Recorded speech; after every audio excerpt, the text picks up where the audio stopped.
अस्सलाम वालेकुम नाजरीन, आप देख रहे हैं न्यूज़ टॉक। मैं हूं यशमीन जमाल। पीपल्स पार्टी और हुकूमत के माबैन इक्तिसादी अमूर को लेकर डेडलॉक अब भी बरकरार है, जिसके बायस आज होने वाला इक्तिसादी काउंसिल का इजलास एक बार फिर मुलतवी हो गया। इससे पहले ये इजलास 3 जून को मुनक्किद होना था, लेकिन बजट पर पीपल्स पार्टी के तहफ़्फ़ुज़ात के बायस ये इजलास नहीं हो सका था और अब ये इम्कान जाहिर किया जा रहा है कि 10 जून को बजट पेश नहीं किया जाएगा। पीपल्स पार्टी के तहफ़्फ़ुज़ात दूर करने के लिए गुज़िश्ता एक हफ्ते से हुकूमत कोशिशें कर रही है और इस सिलसिले में इसहाक डार की पीपल्स पार्टी के वफ़द, जबकि वज़ीर आज़म की बिलावल भुट्टो और सदर ज़रदारी से भी मुलाकात हो चुकी है, लेकिन अभी तक पीपल्स पार्टी के तहफ़्फ़ुज़ात दूर करने में हुकूमत को खातिर खा कामयाबी हासिल नहीं हुई है। इत्तलात के मुताबिक वफाकी हुकूमत के NFC अवार्ड में सूबों से 1200 अरब रुपए से 1700 अरब रुपए की कटौती का तकाजा कर रही है, क्योंकि वफाकी हुकूमत को अपने अखराजात पूरे करने के लिए कमोबेश इतनी ही रकम की कमी का सामना करना पड़ता है। इसके अलावा पीपल्स पार्टी की जानिब से तरक्याती बजट पर भी तहफ़्फ़ुज़ात सामने आ रहे हैं और पीपल्स पार्टी हुकूमत से इस बात का शिकवा कर रही है कि वफाक की जानिब से सिर्फ एक सूबे के लिए फंड्स जारी किए जाते हैं, जबकि 2013 में कराची के लिए शुरू होने वाला K4 मंसूबा ताहाल तकमील को नहीं पहुंच सका है। कराची सखर मोटरवे मंसूबे के लिए भी फंड्स की अदम फराहमी एक बड़ा मसला है।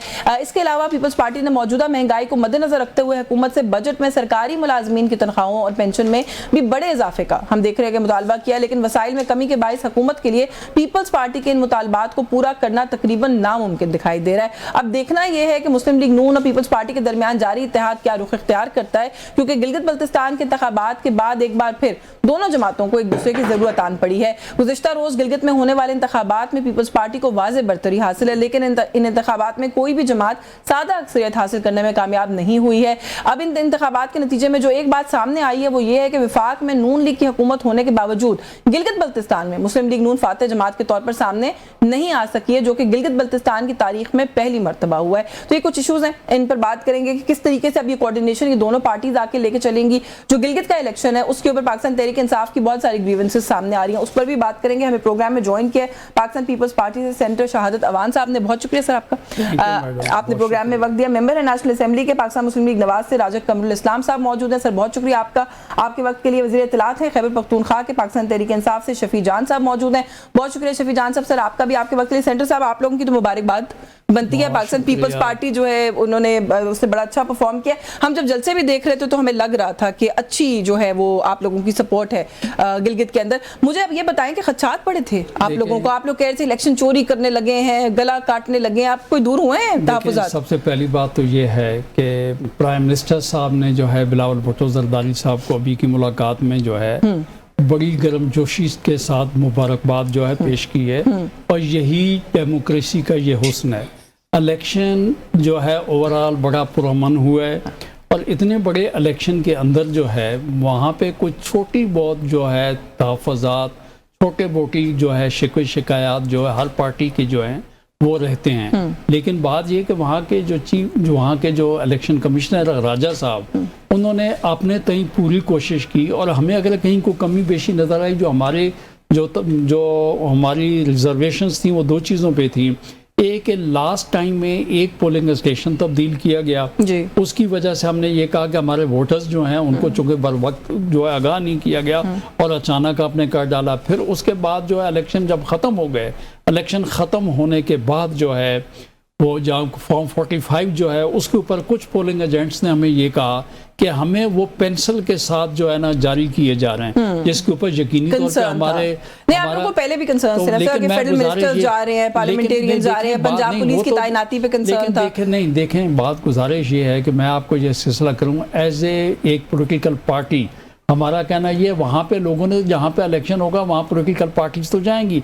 जो इलेक्शन कमीशन ऑफ पाकिस्तान के पास जो रजिस्टर्ड पॉलिटिकल पार्टीज हैं और जो इलेक्शन में वहाँ पे हिस्सा ले रही थी, तो उन पॉलिटिकल पार्टीज के लोगों ने तो वहाँ पे जाना था, बाकायदा वो NOC लेके इलेक्शन कमीशन से इजाजत लेके वहाँ पे इत्मीनान वाली बात ये अल्हम्दुलिल्लाह। मैं ये एक बात मैं छोटी सी आपको क्लियर कर लूँगा कि ये आपके सामने है कि 11 सीटें इस वक्त पाकिस्तान पीपल्स पार्टी के हैं और आज़ाद कुछ लोग जीते हैं। मैं ये वाज़े आपको ये कर दूं कि इन आज़ाद में अक्सरियत उन दोस्तों की है, ये सारे के सारे किसी एक पॉलिटिकल पार्टी जो है backing by some political party वो नहीं है जिसको मैं समझ शफीकुल्लाह जान साहब की पार्टी हर एक के उनके नाम ले साथ ले नहीं सर, क्या है। हो मैं गया? नाम ले रहा पाकिस्तान तहरीक इंसाफ की बात हूँ, इससे बड़ा मैं मिनिस्टर साहब का नाम ले रहा हूँ ना, हाँ। तो मेरा कहना ये है कि उनमें से कई ऐसे लोग जो थे आ सकते हैं इस जो तरफ। बाई बात नहीं आ नहीं सकते। मैं आपको जो वाज़ेह करना चाहता हूँ कि जो बाई बर्थ पाकिस्तान पीपल्स पार्टी के साथ थे, टिकट मांग रहे थे, लेकिन मेरी क़यादत ने अपने वर्करों को टिकट दिए, जिसकी वजह से इख्तिलाफ की वजह से वो अपना उन्होंने इलेक्शन लड़ा। लेकिन आज भी वो लोग हमारे साथ हैं। मैं जरा शफी जान साहब को गुफ्तगू में शामिल कर लूं। सर, ये आजाद लोग जो जीते हैं वो शहादत अवान साहब भी कह रहे हैं कि backed by some political party नहीं है, देयर बाय मीनिंग के पाकिस्तान तहरीक इंसाफ से नहीं है, लेकिन फिर भी हैविंग सेड दैट इंडिपेंडेंट जो कैंडिडेट्स हैं, पीटीआई बैक्ड जो कैंडिडेट्स हैं, कोई आप लोगों को खदशा है सर कि हुकूमत की अभी जब अरेंजमेंट होगी तो उसके अंदर जाके बैठ सकते हैं हुकूमत के साथ? ओवरऑल भी इलेक्शन के ऊपर कुछ कमेंट करना चाह रहे हैं? सबसे पहले आपका शुक्रिया। जहां तक जीबी इलेक्शन का सवाल है, तो कल आपके चैनल ने भी कवर किया होगा, आपके नुमाइंदे भी वहां मौजूद होंगे। फिर पाकिस्तान का पूरा मीडिया जो था वो कल गिलगित बल्तिस्तान पे एम्फसाइज कर रहा था। बहुत सारे रिपोर्टर्स वहां पे मौजूद थे और पल पल की खबर सोशल मीडिया पे भी अपलोड हो रही थी। अब ये हैरानगी की बात यह है कि ना तो पीपल्स पार्टी के कैंप पे रश था, ना पाकिस्तान मुस्लिम लीग नून के कैंप पे रश था। रश अगर सिर्फ था वो तहरीक इंसाफ के कैंप पे था। लेकिन ये हैरानगी की बात है कि जब फिर फॉर्म 45 या फॉर्म 47 निकलता है तो वो फिर पीपल्स पार्टी और नून लीग के नाम निकलता है। आपको याद होगा यशवीन साहिबा की 24 हल्के हैं गिलगित बल्तिस्तान के, 18 का उसमें से रिजल्ट आ चुका है, 6 हल्के अभी तक जो है अनडिसाइडेड हैं। अब 24 घंटे गुजर चुके हैं। ये इलेक्शन कमीशन ऑफ पाकिस्तान की नाकामी है या कोई पॉलिटिकल इंजीनियरिंग वहां पे हो रही है?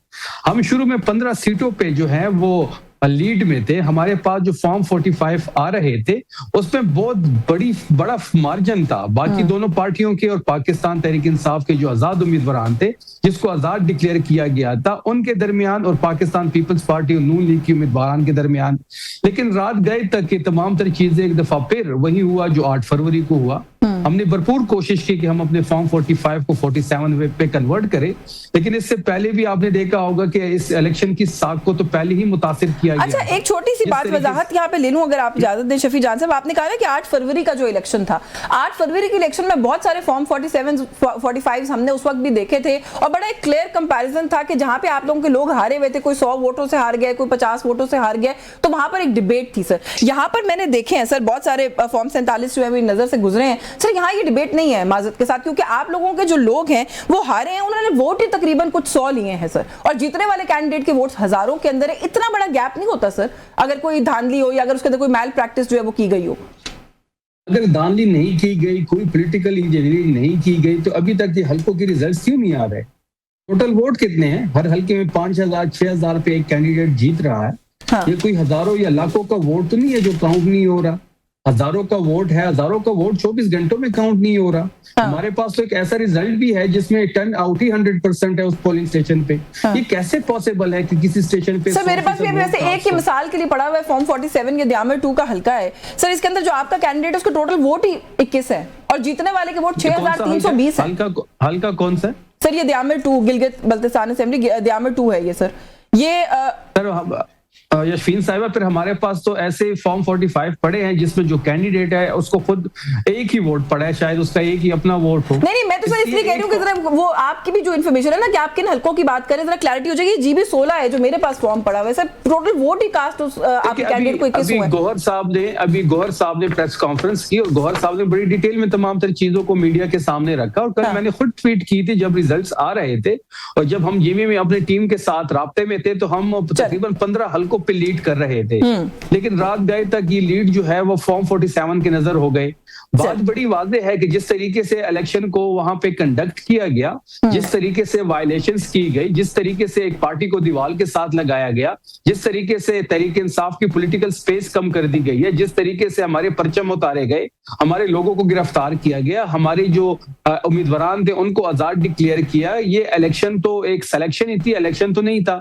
अब कोई ये पहली बात। दूसरी बात यह है कि जो हुकूमती पार्टी है वो भी तो इस वक्त पिट गई है। पीपल्स पार्टी की जो अपनी फतह का ये ऐलान भी कर रहे हैं और ये कह रहे हैं कि हम वहां पे गवर्नमेंट बनाने जा रहे हैं, लेकिन वहां पे तो ट्रेंड ये था कि पिछले 3 इलेक्शन में जो पार्टी फेडरल में चले, मैं शफी जान साहब आप इजाजत दीजिएगा, मैं जरा राजा साहब को गुफ्तगू में शामिल कर लूं, लेकिन ये भी एक और इंडिकेशन है कि अगर हुकूमती पार्टी पिट गई है तो फिर धांधली का जो मार्जिन या वो होता है ना, डाउट होता है, वो शायद थोड़ा सा कम नहीं हो जाता। नहीं अश्विन साहब, 28 तरमीम में तमाम तरह चीजें क्लियर हो जाएंगी कि ये इलेक्शन क्यों किसी को दिया गया। चले, मैं आई कम बैक टू यू राजा साहब। ये एक तो पहले तो ये जो सवाल है सर, ये सवाल तो हम सबके जहनों में है कि ये जीबी की हिस्ट्री, इलेक्शन हिस्ट्री में पहले कभी नहीं हुआ क्या सेंटर में यहाँ पे पाकिस्तान में किसी और की गवर्नमेंट है, जो सेंट्रल गवर्नमेंट है, और जीबी में सर कोई और जो पार्टी है वो आ जाए और वो लीड ले जाए। एक तो इस पर कॉमेंट कीजिएगा। दूसरा, पीपल्स पार्टी ने आप लोगों की हिमायत की, सेंटर में आप लोगों की हुकूमत बनी, अब आप लोग भी सर जवाब में उनकी हिमायत करेंगे, गिलगित बल्तिस्तान में और हुकूमत बनने देंगे? देखें, इस सवाल के जो आपके 2-3 कंपोनेंट्स हैं उसका मैं पहले जवाब दे दूं। पहली बात तो ये है कि बिल्कुल गिलगित बल्तिस्तान का इलेक्शन माजी में ये तारीख रही है कि जिसकी मरकज़ में वज़ीर आज़म होता है उसी का वज़ीर आला, जब से ये इलेक्शन शुरू हुए, पहले तो नहीं थे, लेकिन ये जब से गुज़श्ता कोई 20-22 साल से जो इलेक्शन शुरू हुए उसकी तारीख यकीनन यही है। लेकिन आप देखें कि गिलगित बल्तिस्तान का इलेक्शन लड़ा किन इश्यूज पे जाता है, क्योंकि हमेशा से उनका इलेक्शन जो है वो डेवलपमेंट पे, वादों पे, प्रोजेक्ट्स पे, वहाँ के चूंकि मसाइल हैं रास्तों के, सड़कों के, दीगर, तो वो उस पे लड़ा जाता है। वो कहीं आइडियोलॉजी पे, किसी लीडर पे, किसी शख्सियत पे नहीं लड़ा जाता। ये जीबी की इंतखाबी तारीख है। अब चूंकि यहाँ पे क्या था कि यहाँ पे पीपल्स पार्टी भी चूंकि कंपोनेंट थी हुकूमत का, और अभी आप जैसे बजट की बात कर रहे थे कि जी बजट की तारीख आगे चली गई और बजट, पीपल्स पार्टी वही यानी बजट की जो डेवलपमेंट फंड्स या दीगर वही उसी किस्म की जो हैं उनकी भी इस वक्त जो मुतालबात हैं वो वही, और ज़ाहिर है क़यादत बैठेगी तो वो हल हो जाएंगे डिफरेंट फंडिंग के और दीगर चीज़ों। तो वहाँ पे लोगों को शायद ये भी अंदाज़ा था कि जी हमें जो है वो पीपल्स पार्टी से भी उसी किस्म की जो उनके मसाइल के हल के हवाले से सपोर्ट है वो मिलेगी। लेकिन आप लोग तो अनपॉपुलर साबित हुए ना जी। दूसरी वजह एक और भी थी, वो और उसका ताल्लुक चूंकि इंतखाबी असूलों से कि पाकिस्तान मुस्लिम लीग नून नहीं है। मीडिया पे भी रिपोर्ट हुआ वाइडली, मियां नवाज शरीफ साहब की अपने इस बारे में मुकालमा भी सामने आया कि वो लोग जिन्होंने 2018 के इलेक्शंस में या उससे पहले या उसके बाद जो टर्न कोर्ट्स थे, जिन्होंने मुस्लिम लीग नून को उन इलेक्शन के दिनों में टिकट वापस करके छोड़ा था, या 2018 के इलेक्शंस की मैं बात कर रहा हूँ, तो 18 नहीं सॉरी, जो 18 के बाद गालबन 22 में या 21 में हुए थे जीपी के लास्ट इलेक्शंस जो थे वो वहां पे, तो उसका फैसला ये किया गया था कि उन्हें टिकट उनके बजाय वर्कर्स को दिए गए। अब आप देखें कि इसमें एक दिलचस्प कंपोनेंट सामने आया इस इलेक्शन में, जो कि इलेक्शन की शफाफियत का तो बिल्कुल जो है वो आईनादार है, और वो ये है कि इस्तेहकाम में पाकिस्तान पार्टी, यानी आप बाकी तमाम जमातों का कहें वहां पे तो उनकी रूट्स मौजूद है, पीपल्स पार्टी की बड़ी पुरानी रूट्स हैं, मुस्लिम लीग नून की हैं, लेकिन जो इस्तेहकाम में पाकिस्तान पार्टी है ये तो कहीं पे भी ग्राउंड पे नहीं थी। लेकिन क्या हुआ कि वो जो इलेक्टेबल्स जिनको मुस्लिम लीग नून ने टिकट नहीं दिए थे और उसके बदले में वर्कर्स को दिए, तो वो इलेक्टेबल्स इस्तेहकाम में पाकिस्तान पार्टी सीट्स लिए की छतरी पे आए, और क्योंकि उनके वोट मौजूद थे तो उन्होंने खास तरख्वाह वोट दिए। अच्छा सर, मुझे एक ब्रेक लेनी है, आपको इंटरप्ट करूंगी, मुझे एक ब्रेक लेनी है, लेकिन ये तो आपने अपने ऊपर एक और केस बना लिया। जब इलेक्शन की शफाफियत की हम बात करते हैं कि एक ऐसी पार्टी जिसके कोई रूट्स नहीं है, बेशक आप इलेक्टेबल्स की जो मर्जी बात करें, लेकिन ये तो फिर एक और जो है वो आपने पेंडोरास बॉक्स खोल दिया। वैसे बात करती हूँ इस ब्रेक के बाद, हमारे साथ रहिएगा।